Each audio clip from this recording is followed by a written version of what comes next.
Bonsoir à toutes et à tous. C'est un plaisir de vous retrouver pour une nouvelle semaine d'information. Dans l'actualité de ce lundi 23 septembre, la déconstruction de la tour des juges a débuté sur le lagon de Teahupo'o, un mois et demi après la fin des épreuves de surf des Jeux olympiques. Les opérations doivent durer environ 3 semaines. Reportage à suivre dans un instant. Le gouvernement de Michel Barnier s'est réuni pour la toute première fois ce lundi à Matignon. 39 ministres et secrétaires d'État. Le nouveau ministre des Outre-mer, c'est François-Noël Buffet. Il est rattaché au Premier ministre. Un bon choix d'après les élus polynésiens.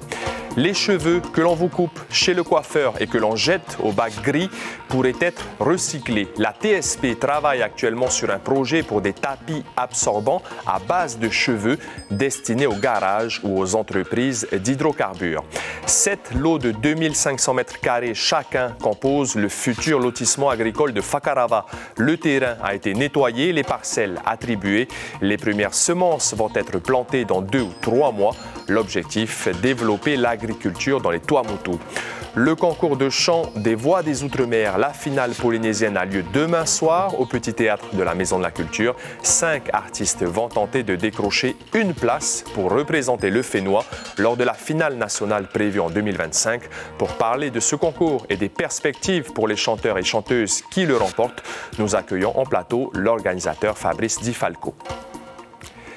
Merci d'être avec nous. Près d'un mois et demi après la fin des épreuves de surf des Jeux olympiques à Teahupo'o, les opérations de démontage de la tour des juges ont enfin démarré. Pour beaucoup de riverains qui s'impatientaient, la nouvelle a été accueillie avec soulagement. James O, Chiquita Teiva et Patrick Sing Sing se sont rendus au bout de la route aujourd'hui. Plus de 16 millions de francs, c'est le coût estimé du démontage de la tour des juges. 2 mois après les JO de surf à Teahupo'o, la structure surplombe toujours le reef de Hawaii. Il a fallu d'abord organiser les entreprises et depuis le 2 septembre, procéder au retrait de tous les câbles électriques sous-marins avant le démontage ce lundi. Ça fait déjà 2 mois maintenant qu'on attend et puis voilà, après on peut comprendre aussi parce qu'il y avait eu le mauvais temps et tout. Et puis, c'est un soulagement maintenant, aujourd'hui, que cette tour sera retirée. C'est une bonne idée parce que voilà, ça cache un peu le paysage et tout. Et ça peut également préserver un peu la nature qu'il y a ici, notamment le site, parce que je ne sais pas s'il est toujours en bon état et tout, surtout à l'endroit où il est. Et franchement, c'est une bonne idée de la démonter. Et c'est sous l'œil vigilant du directeur de l'UJSPF que les opérations de démontage ont démarré. Question environnement, le cahier des charges est strict. Les entreprises doivent prendre toutes les dispositions pour protéger les coraux. Le balisage a été installé de manière à ce que la barge puisse venir accoster à la tour sans justement érafler quoi que ce soit. Le démontage a commencé ce matin. Va durer un peu plus de 2 semaines et devrait se terminer aux alentours du 18 octobre. Le matériel démonté et stocké dans 2 containers sur le terre-plein de la marina de Teahupo'o devrait servir prochainement à la Fédération de surf via une convention en vue des futures compétitions de la WSL.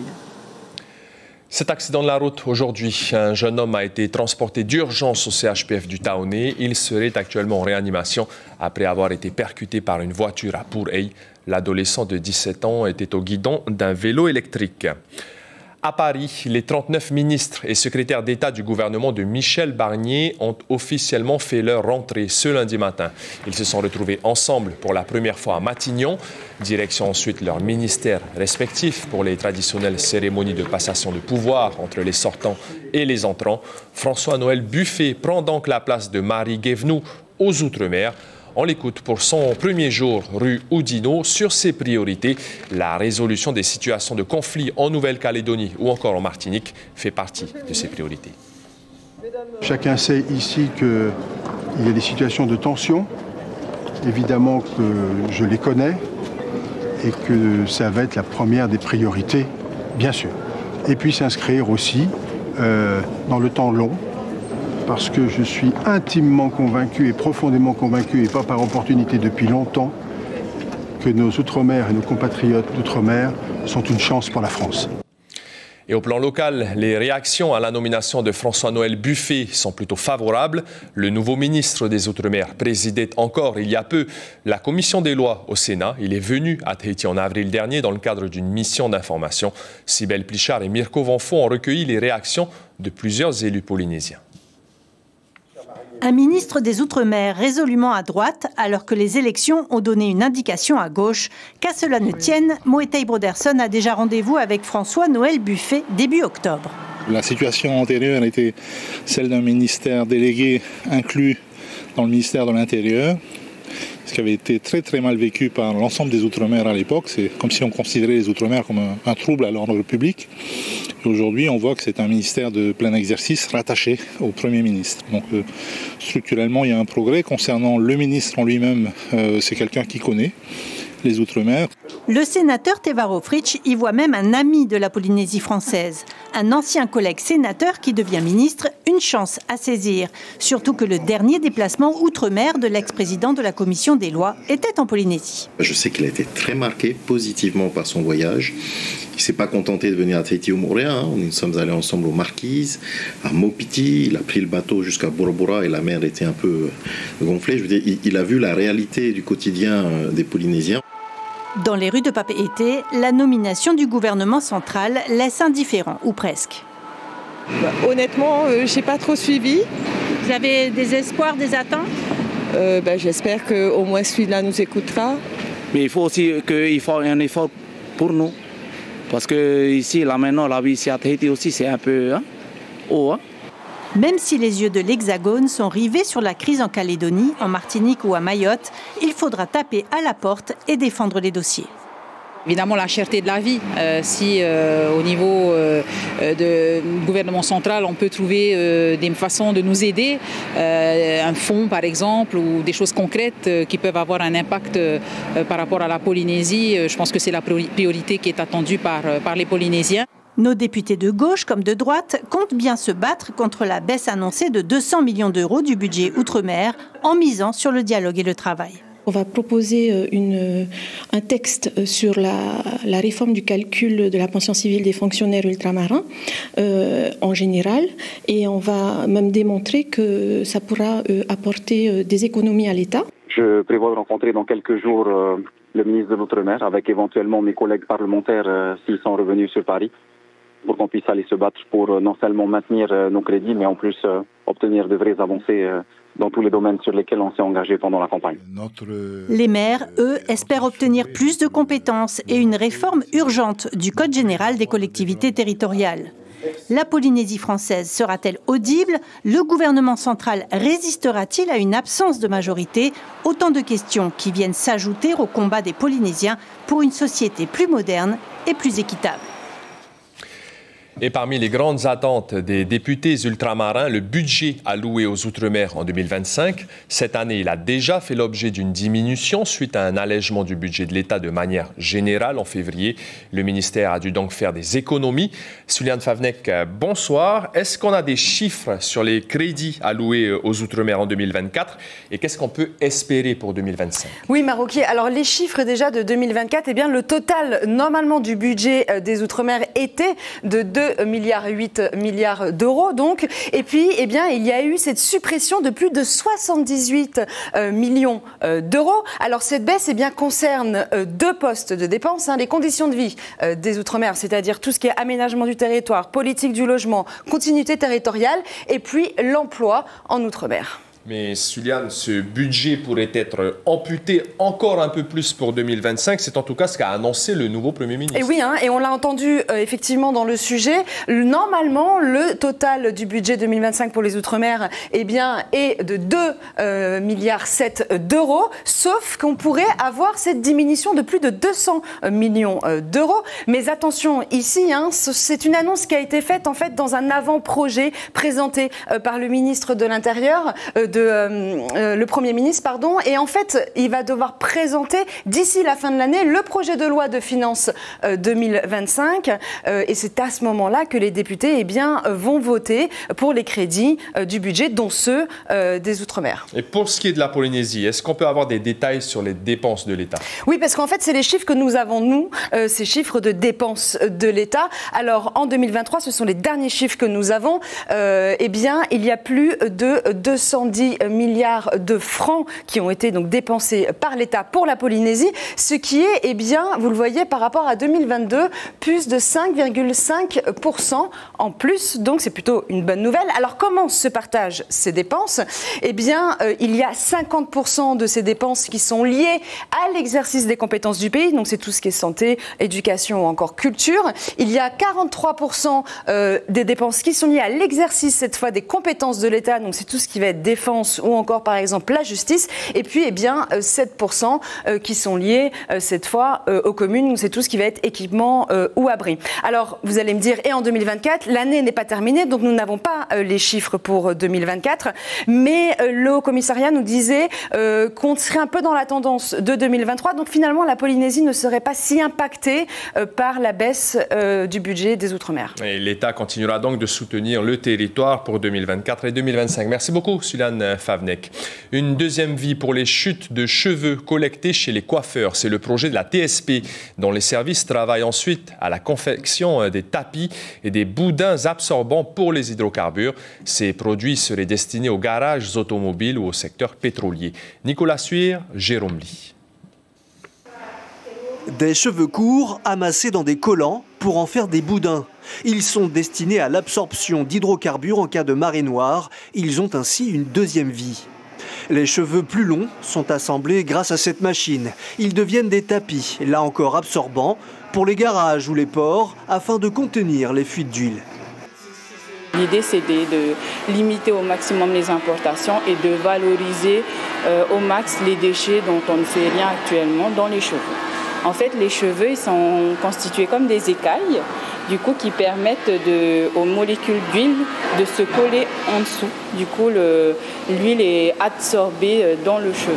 Les salons de coiffure du centre-ville ont accepté de participer à ce projet. Ils ont stocké régulièrement les cheveux de la semaine en attendant la collecte hebdomadaire. On en jette beaucoup déjà, c'est du gaspillage déjà d'une. Et le cheveu, il a beaucoup de vertus. Donc, c'était dommage de le jeter, en sachant que il est imperméable, il est absorbant, il est hydrophile, il est imputrescible. Enfin voilà, il y a beaucoup de choses à faire avec le cheveu. On est dans une période où il faut faire des économies de tout, il faut réutiliser tout. C'est bien de récupérer les bouteilles plastiques, mais c'est bien aussi de récupérer les cheveux pour nettoyer la mer. Je trouve ça bien, ouais. Il y a 200 coiffeurs sur l'île de Tahiti. Si tous peuvent en moyenne participer à hauteur d'1 kilo par semaine, cela pourrait faire près de 10 tonnes en moins dans le bac gris chaque année. Reste à déterminer si le projet est viable économiquement. Le coût des salaires dans une activité, c'est ce qui représente le plus gros poste.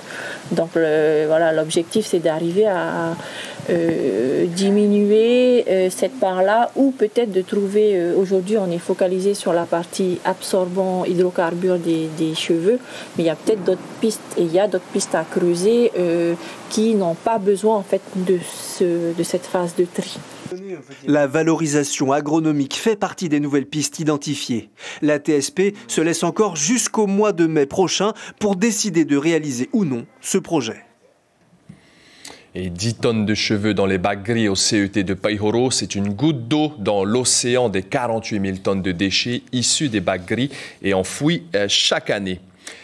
Direction les Tuamotu à Whakarava, où les travaux d'aménagement d'un grand lotissement agricole, le premier du genre dans l'archipel, ont débuté. Il s'agit d'une parcelle composée de 7 lots de 2500 mètres carrés chacun, tout cela géré par la direction de l'agriculture. Ce projet novateur a pour objectif de promouvoir le secteur agricole au Tuamotu. Les précisions avec Jacques Damour. Avant les travaux d'aménagement, après l'intervention des engins de la commune loués par la direction de l'agriculture, gérante de la parcelle. Nous sommes dans le sud de l'atoll, à Fakarava, pas très loin du lotissement Fareana, composé de plusieurs logements au PH. Ce tout premier lotissement agricole de 17 hectares a été stratégiquement et spécifiquement créé pour les occupants de Fareana. Ils étaient tous là, hein, l'inauguration avec le ministre de l'Agriculture il n'y a pas longtemps, hein, il y a un mois je pense, hein, grosso modo. Ils sont tous là, ils sont bien motivés, donc on attend leur plantation. Sur les 17 hectares, 2 ont été dédiés au lotissement agricole Omokai, premier du genre dans l'archipel des Tuamotu. À ce jour, ils sont 5 locataires bénéficiaires et chacun dispose de 2500 mètres carrés. Parmi eux, Yasmina, qui espère bien subvenir aux besoins de la pension de sa belle famille. L'information, déjà, je l'ai su avec la direction de l'OPH pendant nos réunions justement au lotissement Fareana. Et voilà, je me suis lancée dedans parce que déjà j'aime planter et je trouve que là chez moi j'ai une petite parcelle et je ne peux pas faire grand-chose. Une opportunité qui permettra le développement d'activités agricoles, notamment dans le domaine du maraîchage et des cultures vivrières. Il y a beaucoup de choses à faire ici avant de planter. Hein. Déjà, il faut protéger déjà la plantation de l'air marin. Il va falloir planter des choses autour du terrain pour protéger un peu de tout ça. Après, comme tout le monde, hein, acheter des big bags de terre pour aider un peu pour la plantation et tout ça. Parce que voilà, c'est sec et tout ça. Mais après, on a ce qu'il faut. Hein. Il faut broyer la végétation, les bourses de coco. Il faut faire du compost et travailler, voilà. Coût du loyer, 2500 francs pacifiques l'année, durée du bail, 9 ans. Sur l'atoll, ils sont nombreux à attendre la récolte des premiers légumes et la commune est d'ores et déjà fort intéressée. On aime bien que nos enfants mangent dans des légumes locaux. Ici, c'est cette parcelle-là, c'est ça aussi le projet. Aussi nourrir aussi notre peuple. Hein. C'est ça. Il faut que ces plantations répondent aux assiettes de nos populations. Particularité, 1,5 hectare a été réservé à la plantation d'un verger de Ourou et les 5 autres seront affectés à un projet d'agroforesterie. Entendez par là une culture de bois nobles tels que le Hati Milo Kaia. Premier coup de pioche d'ici 2 à 3 mois. La finale du concours de chant des voix des Outre-mer spécial Polynésie, ce sera demain soir, mardi à 20h au Petit Théâtre de la Maison de la Culture. 5 artistes vont tenter de représenter le Fénois. Il y a une seule place en jeu pour la finale nationale. Pour en parler, nous recevons en plateau Fabrice Di Falco, co-créateur, on va dire, de ce concours avec Julien Leleu, président de l'association Les Contre-Courants. À quoi doit-on s'attendre demain? 5 candidats, comment ont-ils été choisis? Yorana, les candidats ont été choisis déjà parce qu'on a reçu énormément de vidéos qu'on a réceptionnées, qu'on a écoutées. Et en collaboration avec le conservatoire ici de Papeete, nous avons donc sélectionné 5 candidats. Et vous allez voir, vous serez surpris parce que ce sont tous des passionnés de voix. Et puis, ils découvrent pour certains l'opéra. D'autres aiment déjà l'opéra parce qu'ils chantent déjà un peu partout. Donc voilà, vous allez vivre de très bons moments demain. Isabelle Klein, Matheitaru Oura, Mitsuro Kato, Muehaunuilo et Guillaume Matarere, ce sont donc les 5 candidats. Qu'est-ce qui pèse le plus ensuite dans le choix du vainqueur? En fait, déjà, le programme n'est pas, comment dirais-je, imposé. Ils chantent ce qu'ils ont envie de chanter. Ça, c'est la première chose. 2 chansons. Certains ont choisi 2 airs d'opéra, d'autres ont choisi un air d'opéra et un air de pop ou un air de musique traditionnelle polynésienne. Et ce qui va faire, en réalité, pour les membres du jury, la différence, c'est la personne qui va montrer sa passion et sa technicité afin de représenter le Fénois à l'Opéra de Paris le 8 janvier 2025. 8 janvier 2025, donc pour la date des finales nationales, ce sera la 7e édition.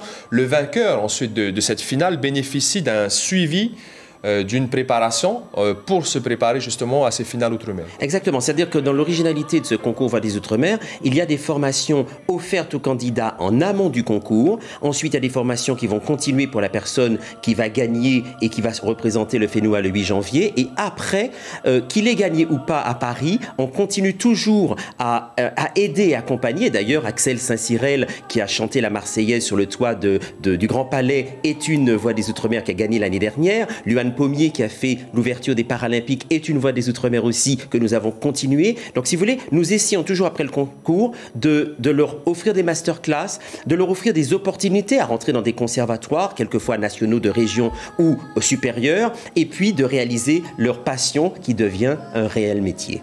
En 7 ans d'existence, Fabrice Di Falco, vous êtes content de ce que vous avez réussi à faire pour le chant lyrique ultramarin?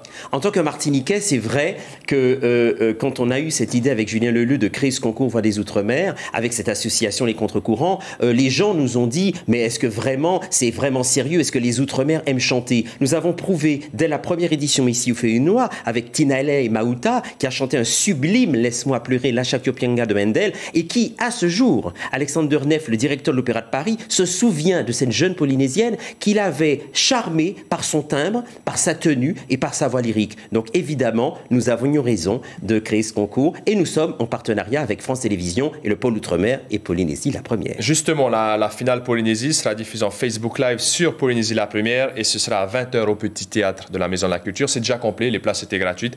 Merci beaucoup Fabrice Di Falco d'avoir accepté notre invitation. On rappelle aussi que la finale nationale, ce sera le 8 janvier 2024. Merci à vous. La toute première exposition artisanale à l'Assemblée de Polynésie de l'association Aparimarau a débuté aujourd'hui et va s'achever dimanche dans le hall de l'institution. Le thème choisi pour cette première, la perle du savoir artisanal. Pour les horaires d'exposition, c'est entre 8h et 17h. Écoutez Manari Maruhi, vice-président de l'association Aparimarau, au micro de Jérôme Lee. On a donc vraiment une diversité de produits qu'on peut retrouver à travers l'artisanat, que ce soit dans le monde donc, de la vannerie, de la perle, également des coquillages surtout. Mais aussi, on a un coin agriculture, du café donc, des Australes. Vous avez également la vanille donc, d'ici de Tahiti et de Moorea. Et aussi donc, du miel des marquises, notamment le miel de Hivaoa. Bien sûr, on a la partie Tifeifei et la partie également robe. Vous avez bien sûr donc, tous les bijoux qui tournent autour de la nappe. L'information principale de ce lundi 23 septembre, près d'un mois et demi après la fin des épreuves de surf des Jeux Olympiques à Teahupo'o, les opérations de démantèlement de la tour des juges ont enfin démarré. Les prestataires qui ont participé au montage de la structure sont aussi chargés de la déconstruction. C'est un budget d'un peu plus de 16 millions de francs. Le démontage va durer environ 3 semaines. À la une de Tahiti Info, demain, mardi, facturation suspecte chez les infirmiers libéraux. L'invité café de la matinale radio demain matin, Lionel Teihotu du service du tourisme, viendra nous parler de la journée mondiale du tourisme prévue ce vendredi. Dans votre petit écran ce lundi soir, c'est soirée série sur la première avec 2 épisodes de Blacklist, puis 2 épisodes de Hiero. C'est la fin de ce journal. Merci de votre fidélité. Passez une excellente soirée. À demain et prenez bien soin de vous.